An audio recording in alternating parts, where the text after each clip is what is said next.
Jangan lupa like, komen, dan share YouTube TVRI Bengkulu dan nyalakan loncengnya ya.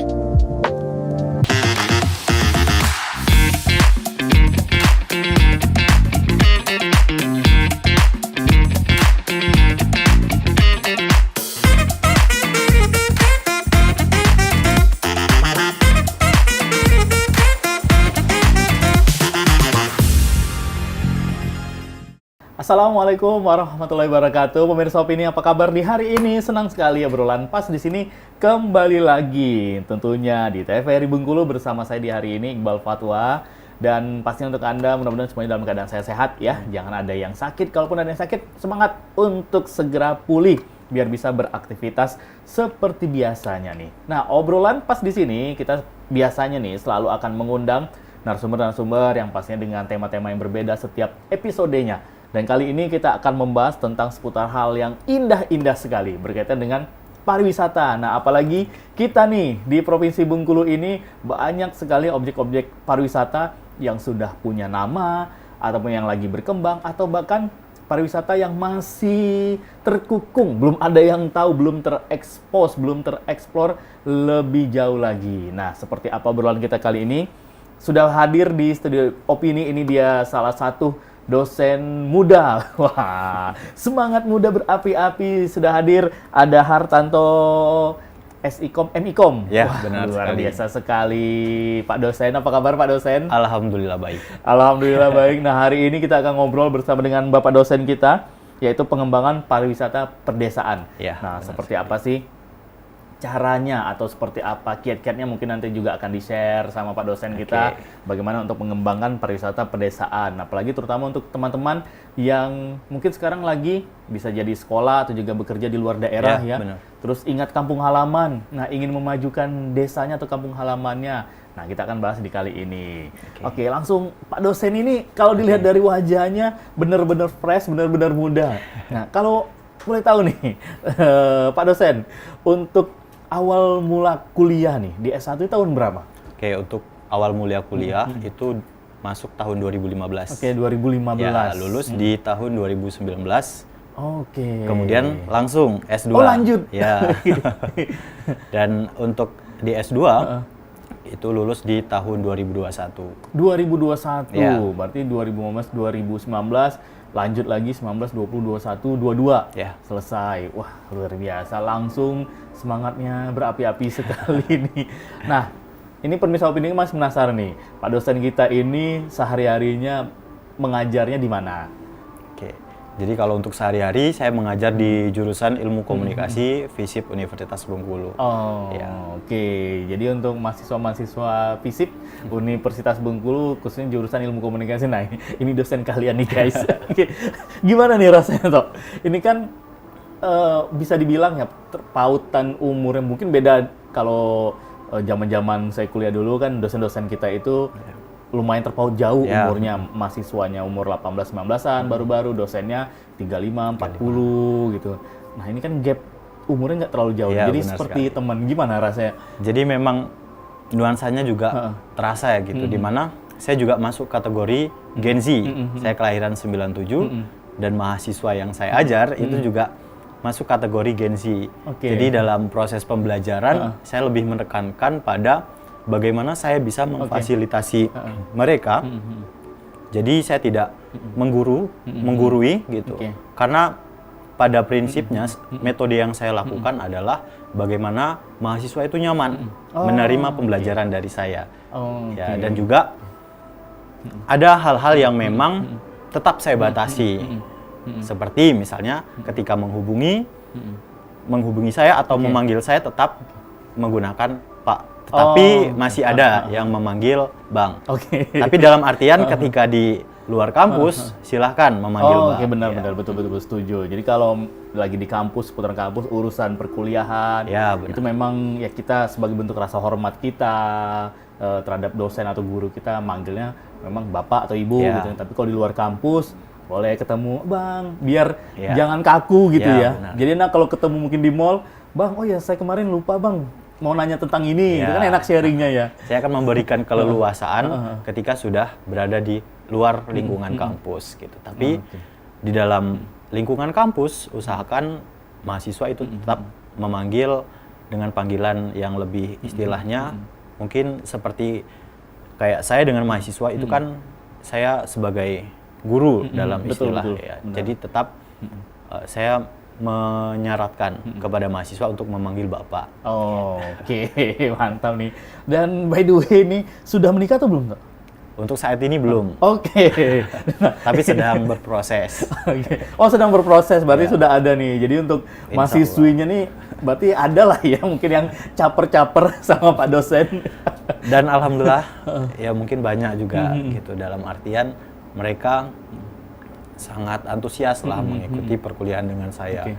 Dan juga sering saya temui ketika di perkuliahan ada yang nyeletuk ya hal-hal lelucon seperti itu biar ya. jangan terlalu ini ya boring. Nggak terlalu boring dan juga nggak banyak juga apa namanya, banyak juga mahasiswa yang ya istilahnya kayak menanyakan hal-hal, Bapak sudah menikah belum? Oh, oke. Mau nggak sama saya? Oke. Seperti itu. Kadang lelucon seperti itu yang membuat saya ya ketawa saja gitu.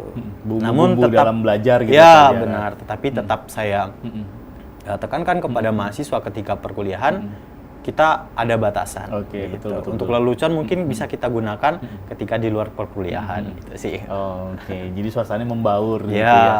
Nah, ngobrol-ngobrol soal riwayat pendidikan nih. Oke. Berarti dari S1-nya ilmu komunikasi nih. Ilmu komunikasi. Oke, di kampus yang sama, tempat Kampus, ngajar sekarang. ya. Wah, mengabdi sekali. Mengabdi, nih. ya. Jadi memang pada perjalanannya saya sudah aktif di jurusan itu sejak saya masih mahasiswa. Oh, gitu. oke. Jadi Udah terbiasa sama. Ya, jadi dulu saya disuruh oleh pihak jurusan untuk membantu akreditasi. Oke, Gitu. waktu masih jadi mahasiswa. Iya. Jadi dari waktu itu kemudian ada rasa tumbuh. Kayaknya enak menjadi seorang dosen. Karena terbiasa itu Karena tadi. terbiasa di lingkungan akademisi gitu. Saya mulai terpacu gimana caranya saya bisa sekolah S2 untuk kemudian saya bisa menjadi seorang dosen. Oke. Berarti yang membentuk Hartanto ini atau juga yang memotivasi untuk menjadi seorang pengajar, seorang dosen itu pada saat di bangku kuliah Ya. itu kemarin. Nah, kalau untuk cita-cita nih, kita ngobrol flashback, biasa kan zaman-zaman SD lah gitu. Ya. Kalau SMP, SMA mungkin sudah tahu arah. Kalau cita-citanya pada saat kecil nih. Pada saat kecil sebenarnya cita-cita saya sering berubah. Dulu saya ingin menjadi seorang koki Oke, wah. karena saya sering nonton Oke. MasterChef Indonesia seperti itu. Dan juga ketika kuliah itu saya ingin menjadi seorang sutradara. Gitu. Dan pada pilihan terakhir saya ingin menjadi seorang dosen itu salah satunya tadi seperti yang saya katakan bahwa saya karena berada di lingkungan akademisi memicu saya untuk ya bisa menjadi seorang dosen. Oke. Nah, sehari-hari ngelihat Ya. oh gini seru ya ternyata jadi seorang dosen. Gitu. Nah, kalau ditanya ini toh untuk dosen kan banyak kategorinya. Ya. Nah, kalau Hartanto ini termasuk nggak dosen killer Kalau yang untuk ditakuti sama Oke. mahasiswa-mahasiswinya? kalau untuk kategori dosen killer sepertinya saya tidak. Oke. Gitu. Karena memang saya itu mencoba untuk berusaha agar tidak mempersulit mahasiswa. Dalam artian, saya diberikan pesan oleh paman saya. Oke. Jadi pesannya, ketika nanti saya sudah menjadi seorang dosen, punya mahasiswa bimbingan, usahakan jangan mempersulit. Ketika kita mempersulit orang, di masa yang akan datang, kita pun akan diperlakukan hal yang sama, yaitu dipersulit orang juga gitu. Oke, betul, Jadi betul. sebisa mungkin ketika mahasiswa mungkin pada proses pengisian nilai seperti itu, saya tekankan kepada mahasiswa, ini ada proses penilaian dari saya. Ketika teman-teman masih di bawah standar, saya akan memberikan istilahnya kayak opsional, Oh, oke. tambahan tugas seperti Tugas-tugas itu. ya, untuk Iya. membantu nilai Ya, untuk yang menambah kurang nilai itu yang tadi. kurang seperti itu. Oh, Jadi oke. ada beberapa hal yang memang saya mencoba untuk menyesuaikan karena fenomenanya adalah ketika kita memberikan nilai jelek ke mahasiswa itu mahasiswa benci ke kita. Oke. Dan ketika mahasiswa benci ke kita, itu kan mahasiswa akan bertemu kita kurang lebih 8 semester. Ketika mahasiswa benci, kita menjelaskan, itu materi akan mental. Terjadi penolakan gitu. Terjadi dari dalam penolakan dirinya. gitu. Oke. Dan untuk mengatasi hal itu, saya berusaha untuk mencari jalan tengah lah istilahnya. Ketika nilai kamu kurang, saya akan memberikan opsi.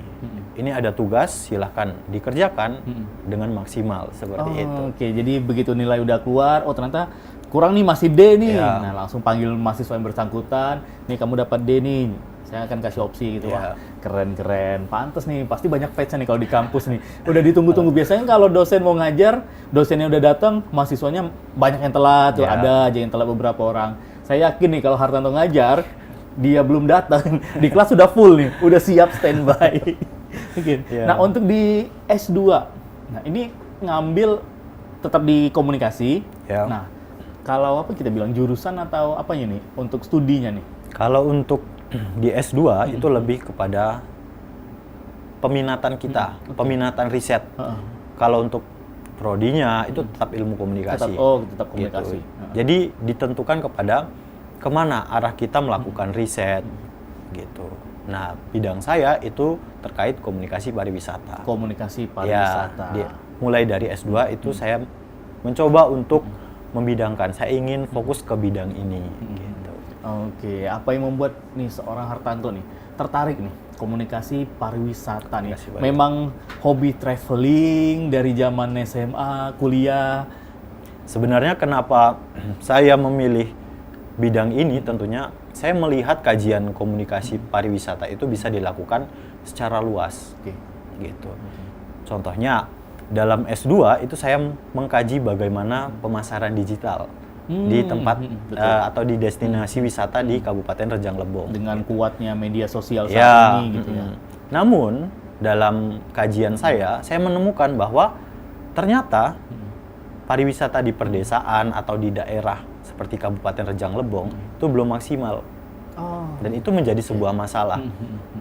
Kemudian yang di masa yang akan datang saya bisa melakukan pengembangan lagi terkait pemasarannya. Dengan cara melakukan pengabdian, melakukan pelatihan, edukasi kepada pengelola wisata. Oke. Seperti itu. Oke, jadi itu yang membuat Hartanto ini tertarik nih Ya. untuk ke komunikasi pariwisata. Pariwisata. Ternyata komunikasi itu sekarang ini juga mengikuti perkembangan zaman gitu ya. Ya, benar. Pariwisata sekarang lagi booming-boomingnya. Pemerintah juga sedang fokus untuk menaikkan pariwisata seperti ya negara-negara lain yang sudah maju Ya. biar lebih layak untuk dikunjungi gitu. Dan komunikasi hadir untuk satu memang pembelajaran yang ter-up to date lah sekarang. Ya. Nah, berarti benar kalau sekali. untuk mata kuliah nih, atau yang diajar juga seputar pariwisata juga nih. Ya, untuk mata kuliah yang saya ajar itu jurnalisme pariwisata. Jadi melihat bagaimana seorang jurnalis itu mengemas berita yang dikaitkan dengan sektor pariwisata. Oke, nah Seperti lebih lanjut itu. seperti apa nih terkaitan dengan obrolan pariwisata kita? Pemirsa ini jangan kemana-mana, tetap di obrolan pas di sini.